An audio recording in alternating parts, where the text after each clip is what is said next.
Espoir. Le printemps arrive. À une heure tardive, profitant de cette occasion, elle rentre de migration. Luisant dans le soleil, elle m'émerveille. Le temps passe, elle laisse quelques traces. Dans les nids de la dernière saison, elle donne naissance aux oisillons.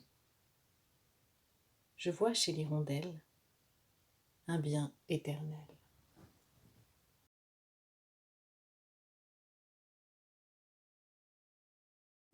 Serre et horizon. Sous le ciel gris de la douce Lorraine, un balbuzard pêcheur frissonne sur un arbre solitaire.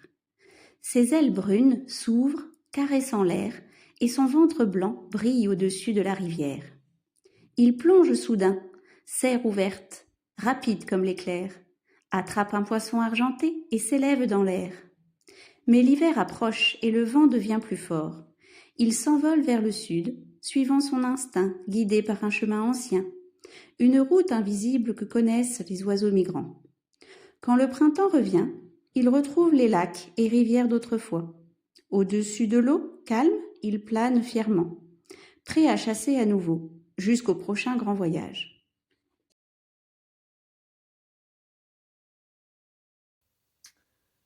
On dit que le rouge-gorge n'est pas vraiment un oiseau migrateur, qu'il ne traverse ni les mers comme la cigogne, ni les continents comme l'hirondelle. Mais ça, c'est ce que disent les livres. Le rouge-gorge, lui, s'en moque. Il voyage autrement. Il part de Scandinavie quand le froid pique un peu trop fort, quand les sapins eux-mêmes claquent des dents. Il descend vers le sud, pas très loin, juste assez pour retrouver un rayon de soleil qui lui chauffe les plumes. Ce n'est pas un globe-trotter, non. C'est un voyageur raisonnable, un migrateur à taille humaine, un aventurier qui connaît ses limites et qui dit « Bon, je vais jusque-là.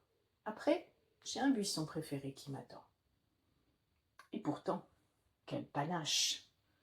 Ce petit oiseau au col rouge si vif, si rond, si mignon qu'on lui pardonnerait presque son sale caractère, vit en solitaire, comme un vieux poète grincheux. Il défend son territoire, avec cette obstination charmante qu'ont les petits êtres persuadés d'être très grands. Il chasse les intrus, même ceux de sa propre espèce, avec cette énergie qu'on ne soupçonne pas chez un si petit corps. Un vrai tempérament. Un petit cœur rouge qui bat fort, très fort. Et puis, il y a son vol, ses voyages. Courts, certes, mais intenses. Chaque battement d'aile est une déclaration de liberté. Chaque saut de branche en branche est une petite odyssée. Il ne traverse pas les océans, mais il traverse le matin, la rosée, les jardins, les souvenirs. Il ne franchit pas les continents, mais il franchit les saisons, les silences, les regards. Et c'est déjà beaucoup. Peut-être même l'essentiel. C'est la vie elle-même qui me l'a soufflé, un peu brutalement. Un jour, quand j'étais gamin, un rouge-gorge s'est posé devant moi sur une branche. Un petit être confiant, curieux, innocent. Et moi, avec ma carabine à plomb, j'ai tiré. Le geste d'un enfant qui ne mesure pas encore la fragilité du monde. Et quand l'oiseau est tombé, j'ai compris, d'un coup, d'un seul, ce que c'est que la vie, ce que c'est que la mort, ce que c'est que la responsabilité. Ce jour-là, j'ai appris une vérité que les adultes mettent parfois toute une vie à comprendre. La beauté ne demande qu'une chose, qu'on la laisse vivre. Depuis, le rouge-gorge est devenu mon oiseau préféré, un compagnon invisible, un petit professeur de douceur, un voyageur immobile qui me rappelle que les plus grands périples ne se mesure pas en kilomètres, mais en émotions. Un guide discret qui me souffle à chaque apparition. Regarde mieux, le monde est fragile, mais il est beau. Et chaque fois que j'en vois un, perché sur une branche, la poitrine rouge comme un petit feu de camp, je me dis qu'il porte en lui quelque chose d'immense. La liberté, la ténacité, la poésie et peut-être un peu de moi.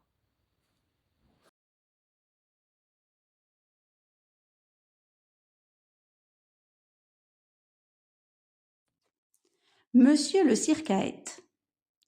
Le beau circaète Jean Leblanc, qui utilise les grands courants entre Afrique et Europe, il danse avec le vent.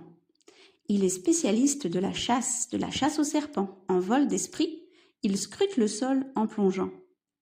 Un oiseau excellent planeur déploie ses ailes pour être à l'heure du rendez-vous des rêveurs, pour être le meilleur des migrateurs. En couple pour la vie, ils construisent leur nid, où ils sont libres de s'aimer et ne se quitteront jamais. Son regard avec ses yeux jaunes apaise nos pensées, et ses ailes déployées vous inspirent la beauté. Dans un ciel immense, l'oiseau aux plumes de la liberté plane jusqu'à l'Afrique ensoleillée.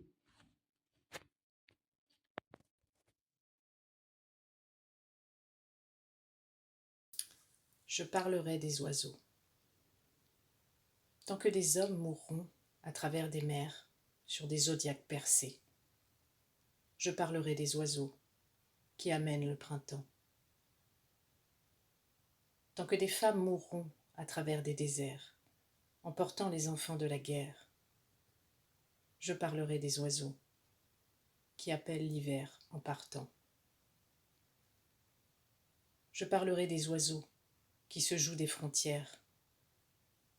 Je parlerai des oiseaux qui eux aussi disparaissent à travers les mers, les déserts et les champs. Je parlerai des oiseaux pour qu'ils nous inspirent, eux qui vivent libres et célèbrent le vent. Je parlerai des oiseaux parce que, comme nous, ils craignent l'hiver. Ils célèbrent la vie par la beauté du chant.